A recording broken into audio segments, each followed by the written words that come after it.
네, 우리는 지금 너무 불확실한 시대를 살아가고 있다고들 이야기합니다. 너무 우리 현실뿐만 아니라 미래가 어둡다. 그도 그럴 것이 우리가 평생 경험하지 못한 그 초유의 사태를 우리가 체험하고 있기 때문이죠.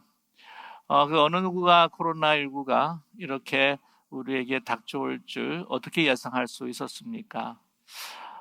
그래서 지금 현실뿐만 아니라 우리 미래도 매우 어둡다라고 이렇게 이야기하시는 분들이 있습니다. 너무 불확실해서 우리가 어떻게 미래를 준비해야 될지 모르겠다라고 하시는 분들도 계시죠.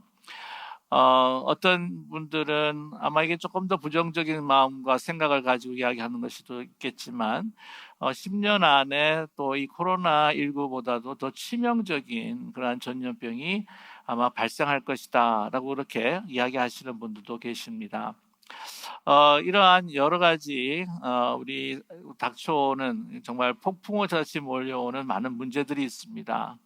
이 코로나19뿐만이 아니라 또 세계적으로 또 미국을 봐도 정치적으로 경제적으로 혼란의 시대를 살아가고 있고요. 또 여러 가지 도덕적인 면에서도 다소 깊은 암흑과 케이오스 속에서 살아가고 있다고 하는 것을 우리는 말할 수밖에 없습니다. 우리 성도님들 가운데 이렇게 이야기하시는 분들이 계세요. 우리는 이제 살 만큼 살았는데 걱정되는 것은 우리 자녀손들입니다. 이 미래를 어떻게 이렇게 헤치며 살아갈 수 있을까요? 걱정이 많이 됩니다. 라고 하는 분들이 계십니다.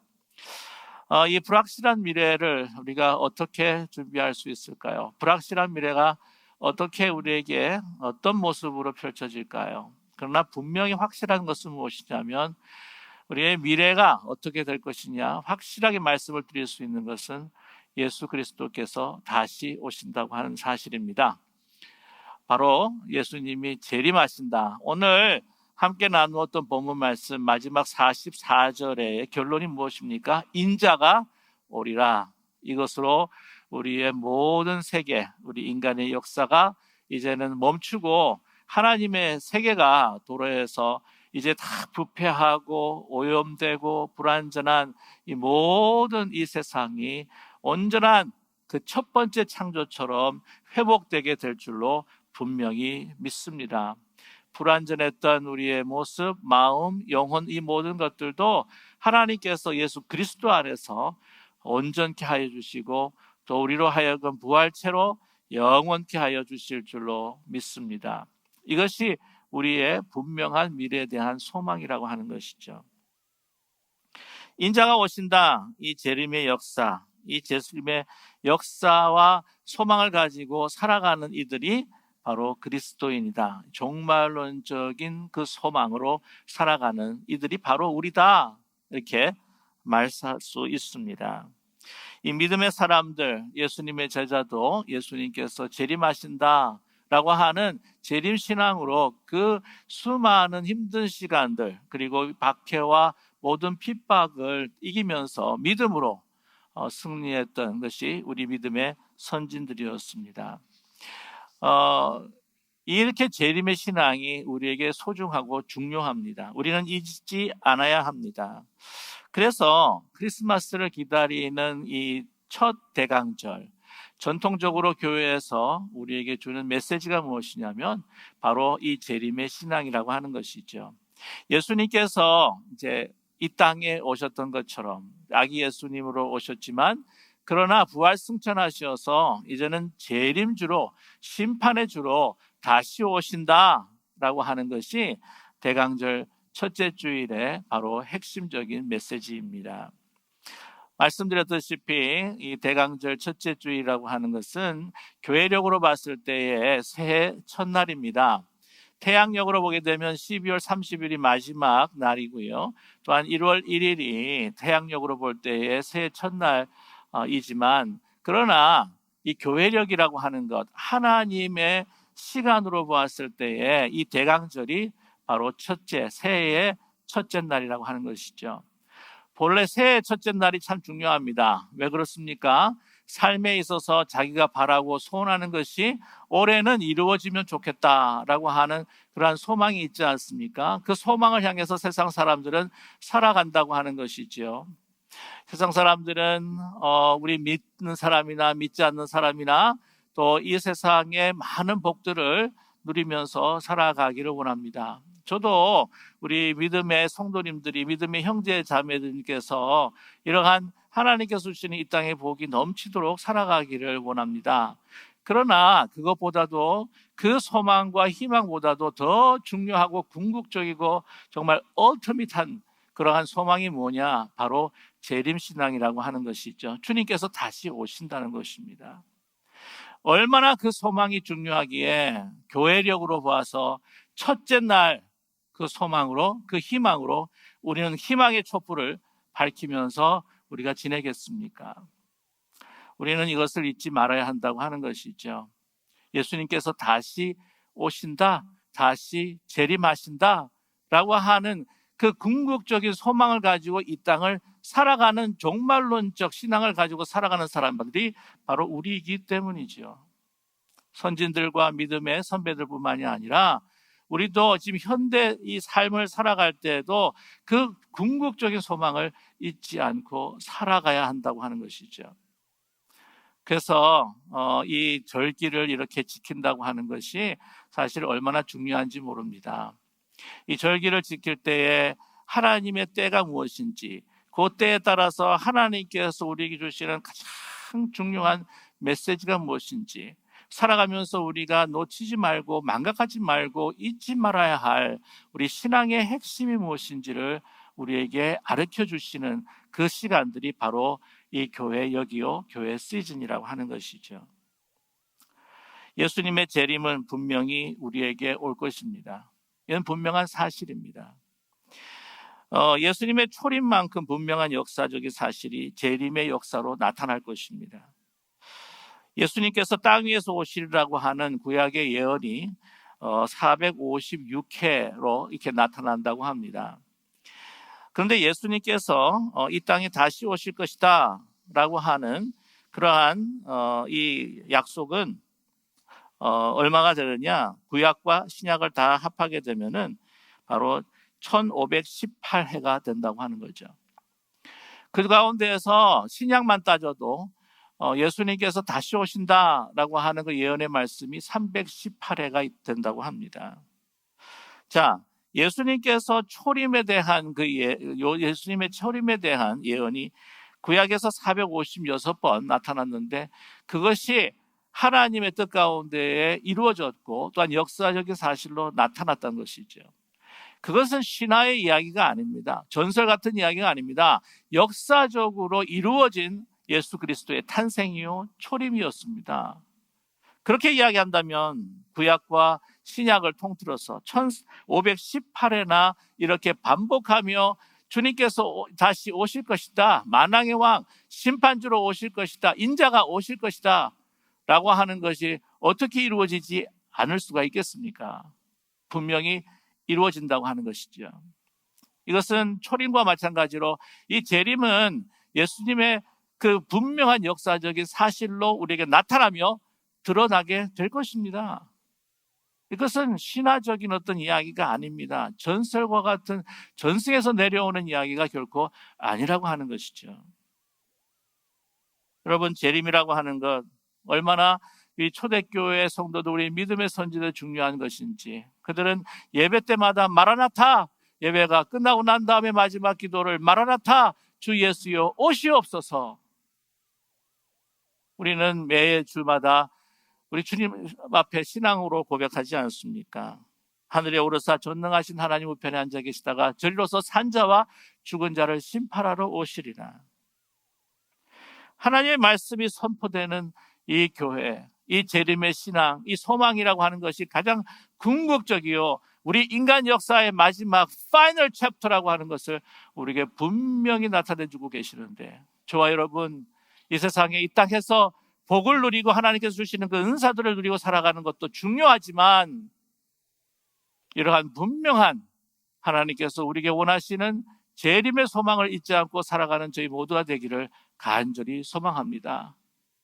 그 재림의 소망이 우리 일상생활의 모든 것에 있어서의 그 프레임이 돼야 되고 그것이 기준이 돼야 된다고 하는 것이죠. 저는 목회를 하면서 성도님에 대한 또한 바람들이 있습니다. 하나님, 어떻게든지 코로나19에서부터 강건케 하시고 모든 일이 형통케 하시고 그 기업과 자녀의 그 삶들이 다 지경이 넓혀져서 많은 이들에게 정말 하나님의 복받은 사람들의 모습을 보여주십시오. 그러한 마음으로 또한 목회도 하지만 그보다 더 중요한 것은 뭐냐면 저뿐만이 아니라 우리 모든 믿음의 성도들이 주님께서 재림하셨을 때에 아름답고 참으로 거룩한 모습으로 세워지는 그러한 소망, 그 소망을 가지고 목회하기를 원합니다. 저도 그런 모습으로 주님 앞에 서기를 원합니다. 저와 여러분, 그러한 거룩하고 아름다운 모습으로 주님 재림하시기를 마라나타 주 예수여 오시옵소서 라고 하는 가장 궁극적인, 다른 모든 것들은 다 부차적인 소망이요, 가장 궁극적인 주님 오시는 그대가 어떻게 앞에 설까 라고 하는 그 재림의 확실한 소망을 가지고 오늘 하루를, 순간순간을, 일상을 주님 앞에 우리를 드리며 살아가는 우리 모두가 되기를 원합니다. 그러나 현대인들은요, 이 재림에 대한 말씀을 굉장히 농담처럼 여길 때가 많습니다. 믿는 사람들도 이 재림에 대한 이 말씀에 대해서 별로 그렇게 중요하시 여기지 않을 때가 있다고 하는 것이죠. 현대교회에서 이 재림과 같은 전설적인 이야기를 한다고 하는 것은 시대에 맞지 않는 거다. 아니, 어떻게 구름 타고 예수님이 오시고 재림한다고 하는 것, 그거는 하나의 어떤 상징적인 이야기요, 하나의 전설적인 이야기 같이 신화적인 이야기지, 이게 정말 역사적으로 일어난다고 이것을 믿고 가르치고 선포한다고 하는 것은 시대에 너무나 맞지 않고, 이렇기 때문에 젊은 사람들의 마음을 끌지 못하는 것이 아니겠느냐라고 그렇게 반박하시는 분도 있을 줄 몰라요. 그러나 분명한 것은 주님께서 다시 오신다라고 하는 것은 진리요, 역사적인 사실로 이루어진다는 것입니다. 하나님께서 심판이 이를 것이라 몇 번이고 노아의 시대에 노아를 통해서 많은 사람들에게 경고했지만 많은 사람들이 그것을 비웃고 조롱하며 그것을 아주 가볍게 여기고 넘겨버리고 말았다고 하는 것이죠. 예수님께서 다시 오시는 그날에도 이러한 노아의 그 방주의 그 시대에 와 비슷한 일들이 일어날 것이라 말씀하고 계십니다. 38절 말씀이죠. 홍수전에 노아가 방주에 들어갔던 날까지 사람들이 먹고 마시고 장가들고 시집가고 있으면서 홍수가 나서 그들을 다 멸하기까지 깨닫지 못하였으니 인자의 임함도 이와 같으리라 라고 말씀하셨습니다. 하나님께서 노아의 시대 때 그 땅을 보시고 죄악이 너무나 관영하고 하나님을 아는 영은 하나도 없고 육체만 남아 정말 그 종욕에 따라 살아가는 그런 심판받을 수밖에 없는 그 인간들을 다 멸하기로 작정하셨습니다. 그러나 하나님의 은혜로 인류를 완전히 진멸한 것이 아니라 노아를 선택하셔서 방주를 지으라고 말씀합니다. 그것을 순종하며 방주를 짓는 이 노아, 결코 그의 삶은 쉽지 않았을 것입니다. 노아에게 하나님께서 이렇게 방주를 지어라 라고 이렇게 말씀하셨을 때 그 방주를 지어가면서 혹시 다른 사람들이 왜 그런 배를 짓느냐라고 이렇게 물었을 때 이제 종말이 오고 모든 이 만물들이 심판을 받게 되고 너희들이 심판을 받게 될 것이다. 홍수가 올 것이다. 모든 사람들을 갖다가 진멸하는 홍수가 올 것이다 라고 하는 말을 하면 다른 사람들이 나를 정신병으로 알겠지. 그래서 아마 노아가 이거는 우리가 살 집인데 좀 크긴 하지만 새로운 스타일로 건축 양식으로 내가 짓는 거야, 그렇게 이야기했을까요? 아니라고 하는 것이죠. 그대로 하나님의 심판을 그들이 어떻게 접수를 하든지 간에, 그들이 어떻게 이해하고 노아를 놀리고 미친 사람 취급을 하든 간에, 그 주위에 있는 그 친척들도 그를 어떻게 취급하든 간에 상관없이 그는 하나님의 심판을 전했던 것이죠. 어떻게 제가 그것을 확신하냐고요?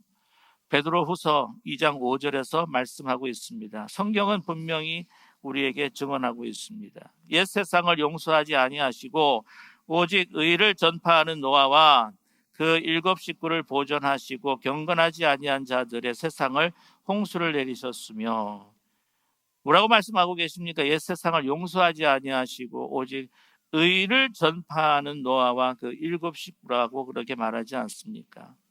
그리고 얼마입니까? 120년입니다. 그 오랜 세월 동안 정말 지치고 힘들 수 있었던 그런 상황이었지만, 그러나 계속 120년을 그 방주를 지은 그 하나님의 뜻은 무엇이었습니까? 그 방주를 보면서 계속해서 하나님의 의와 심판을 선포하는 그 노아의 삶을 통해서 믿지 않는 사람, 타락해간 죽어있는 사람들을 깨우기를 원하셨다고 하는 것이죠. 베드로전서 3장 20절에 그들은 전에 노아의 날 방주를 준비할 동안 하나님이 오래 참고 기다리실 때에 복종하지 아니하던 자들이라, 방주에서 물로 말미암아 구원을 얻을 자가 몇 분이니 겨우 8명이라 라고 말씀하고 있습니다. 안타깝게 아무도 듣지 않았다는 것이지요. 그 8사람을 제외하고는 말입니다. 이렇게 이 세상 사람들은 이 재림에 대한, 하나님의 심판에 대한 생각을 전혀 잊어버리고, 아니 그것을 희롱하며 이 세상 사람들은 살아가고 있습니다. 우리 믿는 사람도 그것을 중요하게 여기지 않을 때가 얼마나 많은지 모릅니다. 그냥 일상생활에서 그냥 반복해가면서 우리는 하나님의 심판, 우리의 가장 궁극적인 재림의 소망을 잊어버리고 살아가는 것은 아닐까요? 기독교 변증가이며 소설가였던 유명한 C.S. 루이스라고 하시는 분이 계시죠. 그의 많은 신앙 서적이 있습니다. 그 유명한 서적 가운데 스크루테이프 레터이라고 하는 이 책이 있는데, 타락시키는 편지들, 한국말로 번역을 하게 되면 타락시키는 편지들이라고 하는 책이 있어요. 그 책의 주요 내용은 뭐냐면은 악마가 어떻게 이 사람들을 타락시키는가라고 하는 내용을 보여주고 있습니다. 한 에피소드에 이런 이야기가 있습니다. 어떤 영국 노신사가 도서관을 찾아갑니다. 그래서 이 책 저 책 보다가 신앙 서적을 마주하게 되죠. 그래서 신앙 서적을 읽으면서 깊이 빠져들면서 하나님을 만나고자 하는 그러한 열망이 생겼습니다. 하나님을 어떻게 하면 만날 수가 있을까? 어떻게 하면 이 하나님이란 존재 어떻게 내가 만날 수 있을까라고 이제 고민을 하고 있는데, 옆에서 사단이 이렇게 이야기합니다. 야, 밥 먹을 시간 됐다. 점심 먹자. 아니, 그 금강산도 식후경인데 그런 말은 없어요. 제가 이건 이야기한 거고. 아니 뭐 책 읽는 것도 좋지만은 그래도 먹어야 되지 않겠니? 라고 해서, 아 그래, 이제 점심시간이니까 책을 덮고 이제 점심을 먹기 시작했습니다. 점심을 먹는 가운데서 계속 하나님에 대한 생각이 떠오르게 되는 것이죠. 그랬을 때 사단이 옆에서 이렇게 이야기합니다. 야, 밥 먹을 때는 밥 먹는 데만 집중해. 그 시간을 즐기라고. 다른 생각하지 말고, 잡다한 생각하지 말고 그냥 맛있는 음식 그냥 집중해서 먹어. 그래서 얘기해서 저렇게 먹었습니다. 먹고 난 다음에 다시 도서관에 다시 돌아갔죠. 돌아가서 이제 책을 읽고 다시 하나님에 대한 생각에 빠지려고 하는데, 사단이 이야기합니다. 야, 오늘 너 집에서 해야 할 일이 얼마나 많아. 이 일도 있고 저 일도 있고 하는데 빨리 이제 집에 가야지. 라고 이렇게 이야기합니다. 그래, 내 집에 일이 많지. 집에 가야겠다 하면서 버스를 타고 가는데, 버스를 타고 집으로 가고 있는 그 노신사를 바라보며 그는 아주 쾌재의 미소를, 승리의 미소를 지었다고 하는 사실이죠. 베드로전서 5장 8절에서 말씀하고 있습니다. 근신하라, 깨어라, 너희 대적 마귀가 우는 사자와 같이 두루다니며 삼킬 자를 찾나니. 여러분, 세 번역에서는 뭐라고 말씀하고 있습니까? 정신 차리고 깨어 있으십시오.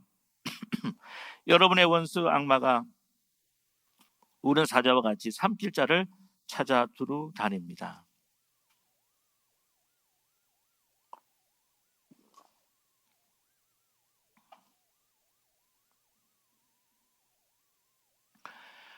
오늘 본문 말씀 42절에 예수님은 말씀하십니다. 그러므로 깨어있으라. 어느 날에 너희가 주가 임할는지 너희가 알지 못함이라. 여러분, 사단 마귀는 우리를 계속해서 유혹하고 우리를 깨고 있습니다. 현실에 더 충실하라 유혹하고 있습니다. 내가 지금 제일 급한 게 뭐냐? 먹고 마시고 또한 거주할 곳, 지금 당장 급한 것들이 있지 않느냐? 신앙, 주님의 재림, 이거는 나중에 이 모든 현실 문제를 좀 더 해결하고 난 다음에 좀 여유가 있으면 해도 되지 않겠니? 그러나 우리의 삶의 가장 궁극적인 그 희망과 소망은 바로 주님께서 재림하셔서 온 불완전한 모든 세계를 온전케 하시고 우리를 온전케 하시겠다고 하는 하나님의 재창조의 그 역사가 바로 우리의 가장 궁극적인 지금 이 순간 모든 일상생활의 가치와 그 기준을 지배하는, 통치하는 우리의 신앙이라고 하는 것을 여러분 분명히 마음에 새기는 우리 모두가 되기를 간절히 원합니다. 여러분, 사단이 왜 자꾸 그러는 줄 알아요? 그런 이미 예수 그리스도의 십자가의 죽음과 부활과 승천을 통해서 주님 재림하시게 되면 그런 이제는 완전히 무저갱으로 떨어질 것을 알고 있다고 하는 거예요. 이미 패배하고 말았습니다. 패배하고 있는데 어떻게 할까요? 하나님의 이미 패배했지만 그러나 하나님을 더 아프게 하기 위해서, 하나님을 더 대적하기 위해서 하나님이 사랑하시는 우리 모두들을 어떻게 해요? 소위 말하면 물귀신 작전이라고 아시죠? 같이 떨어지기 위해서 우리를 붙들고 그렇게 회방하고 있다고 하는 것을 저와 여러분 잊지 않는 우리 모두가 되기를 간절히 원합니다. 자꾸만 우리로 하여금 사단은 지금 우리가 당면하고 있는 문제의 현실만 급급하게 하고 그것만 바라보게 하고 있다고 하는 것을 여러분 잊지 말아야 합니다. 그것으로 인해서 우리에게 주신 정말 중요한 주님 다시 오셔서 모든 것을 새롭게 하시고 또한 우리를 심판하시고 모든 게 새롭게 하시겠다고 하시는 그 분명한 그 신앙을 우리가 잊어서는 안 될 것입니다. 깨어서 준비해야 한다고 하는 것, 오늘 그 또 하나의 이유로 오늘 40절과 41절 설명해 주고 계세요. 그때 두 사람이 밭에 있음에 한 사람은 데려가고 한 사람은 버려둠을 당할 것이요 두 여자가 맷돌질을 하고 있음에 한 사람은 데려가고 한 사람은 버려둠을 당할 것이니라 라고 말씀하고 있습니다. 한 사람은 데려감을 당하고 한 사람은 버려둘 것이다. 한 사람은 구원받을 것이요 한 사람은 바로 심판받을 것이다 라고 하는 것을 우리에게 말씀해 주고 계시는데요. 그들은 모르는 사람이 아닙니다. 이 두 사람은 밭을 갈고 있다고 하는 것은 이 가족 친지 중심으로 이루어졌던 그 농경 사회를 보게 된다면 굉장히 가까운 사회예요. 가족이나 친척 사이일 것입니다. 두 여자가 맷돌질을 하고 있다. 가족이 아니면 친지 사이일 겁니다. 하여튼 동료라고 해도 가장 가까운 친구였을 것 같습니다. 그런 한 사람은 남고 한 사람은 내버려두고 심판받고 한 사람은 구원받게 된다고 하는 것을 그 절박한 상황을 우리에게 말해주고 있지 않습니까? 저와 여러분, 정말 주님의 오시름을 재림하기 위해서 다시 우리의 신앙생활을 점검해 볼 때 제일 중요한 것이 뭐냐면은 바로 예수 그리스도를 구주로 영접하고 본어견한 중생의 신앙, 정말 내가 구원받은 하나님의 자녀라고 하는 확신 있는 믿음이 우리에게 필요하다고 하는 것이죠. 제가 이것을 압니다. 이러한 구원의 확신, 중생의 경험 없이 저는 모태신앙으로 살아오면서 정말 주님 만나기 전까지 제가 우리 함께 같이 생명의 축제를 함께 할 때에 제가 고백을 한 적이 있었는데, 정말 주님을 만나고 체험하기 전까지 그냥 나의 어떤 도덕성, 사람들이 칭찬해 주니까, 또한 이것이 참 바른 삶이라고 또 생각을 했고, 도덕적인 삶이라고 또 생각을 했고, 하다 보니까 그러한 예수님을 정말 구주로 영접하는 경험 없이 그냥 봉사도 열심히 하고, 또한 교회도 섬기고 하는 제 모습을 보았던 것이죠. 그것으로는 충분하지 않다는 것입니다. 진정 예수 그리스도를 만나서 정말 중생의 경험과 그 기쁨을 우리가 경험하고, 구주로 정말 섬기고 모실 때에 주님 재림하시는 날 구원받는 백성으로, 구원받는 하나님의 자녀로 설 수 있는 우리 모두가 되기를 간절히 소망합니다. 우리 기쁜 우리 교회분 성도님들 다 그런 분이라고 저는 이렇게 믿어요. 또한 그렇게 설 수 있도록 목회하는 것이 저의 목회의 핵심이 아니겠습니까? 주님 앞에 재림하실 때에 거룩하고 정말 분명한 그 구원의 확신을 가지고 아름답게 설 수 있도록 말이죠. 내 아내가 열심히 교회를 다니고 믿으니까 나도 치맛자락 잡으면 구원받지 않겠습니까? 이렇게 이야기하시는 분도 있겠고, 아니면은 저희 아버님이 장로님이, 저희 아버님이 신학대학이 이런 총장이십니다. 이건 통하지가 않는다는 거예요. 같은 가족이라도 한 사람은 구원을 얻게 되고 한 사람은 내버려둔 이 심판에 빠질 수 있다고 하는 사실을 우리에게 말씀하시면서 깨어서 준비하라, 하나님께서 주님을 통해서 우리에게 말씀하고 계십니다. 마지막으로 주님의 오심을 늘 준비할 이유는 그날을 우리가 알지 못하기 때문이죠. 분명히 말씀하고 계십니다. 42절과 43절의 말씀인데요. 그러므로 깨어 있으라. 어느 날에 너희 주가 임할는지 너희가 알지 못함이라. 너희도 아는 바니 만일 집주인이 도둑이 어느 시간에 올 줄 알았다면 깨어 있어 그 집을 뚫지 못하게 하였으리라. 갑자기 오신다는 거예요. 통보 없이 오신다는 겁니다. 도둑이 나 며칠 며칠에 방문하도록 하겠습니다 라고 이야기하는 사람은 없잖아요. 우리가 불식간에 그냥 통보 없이 금방 언제 올지 모르지만 이게 도적과 같이 임하는 것이 바로 주의 날이다. 그런데 그 날과 그 시 예수님도 모른다고 그러십니다. 예수님도 알 것 같은데 예수님도 모르신다는 거예요. 오늘 36절의 말씀에 그러나 그 날과 그때는 아무도 모르나니 하늘의 천사들도 그들도 모르고 오직 아버지만 아시느니라. 여러분, 그래서 혹시라도 여러분을 미혹하는 사람들 가운데, 이단들 가운데 몇 년도에 오실 겁니다. 며칠 날 오실 겁니다. 결코 믿어서는 안 됩니다. 그건 예수님도 모르세요. 하나님 하늘의 아버지만 아십니다. 그 시간을 갖다가 예언하는 사람 그 자체가 벌써 이단인 거예요. 아무도 모르십니다.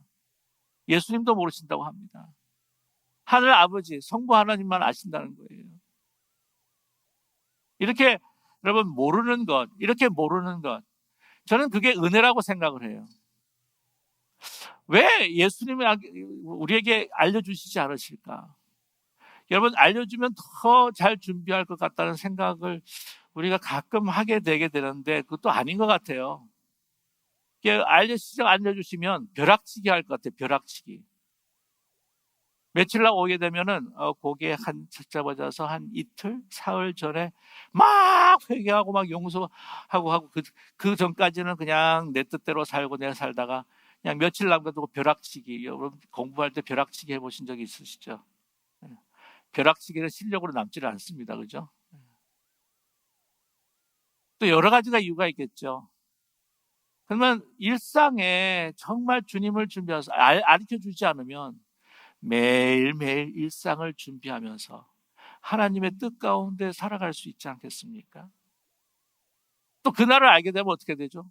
하나님께 소중하게 여기는 모든 일상들을 다 내팽개치고 다미 선교회 같이 아무 일도 안 하고 막 주님만 기다린다고 해가지고는 막 하는 그 모습들, 그것도 하나님께서 원치 않으신다는 것이죠. 내일이 주님께서 오신다 할지라도 내가 후회하지 않을 만큼 주어진 나의 일상을 통해서 하나님을 사랑하고 또 이웃을 사랑하면서 그러한 주님 오실 그 재림의 소망을 가지고 이 땅에 나의 궁극적인 소망을 두지 아니하고 내가 주님 오실 때 어떻게 아름답고 거룩하게 설 수 있을까? 또한 우리의 믿음, 우리의 가족들이, 우리 사랑하는 친지들이, 우리 믿음의 성도들이 어떻게 함께 하나님 앞에 거룩하고 아름답게 설 수 있을까? 우리 함께 그 소망으로, 여러분, 어떤 문제도 우리를 피하게 할 수는 없습니다. 이 궁극적인 소망을 가지고 살아가는 이들은 세상을 이기고 문제를 넘어서 정말 하나님 앞에 영광을 올려드리며 영원한 삶을, 주님 오실 때에 영원토록 우리가 함께 살 뿐만 아니라 이 땅에서도 그 종말의 신앙 가운데 영원을 살아가는 우리 모두가 될 줄로 믿습니다. 대강절 주님 오신다고 하는 마라나타 신앙으로 여러분 이 세상을 승리하며 살아가는 저와 여러분 되시기를 주님의 이름으로 간절히 축원합니다. 기도하겠습니다.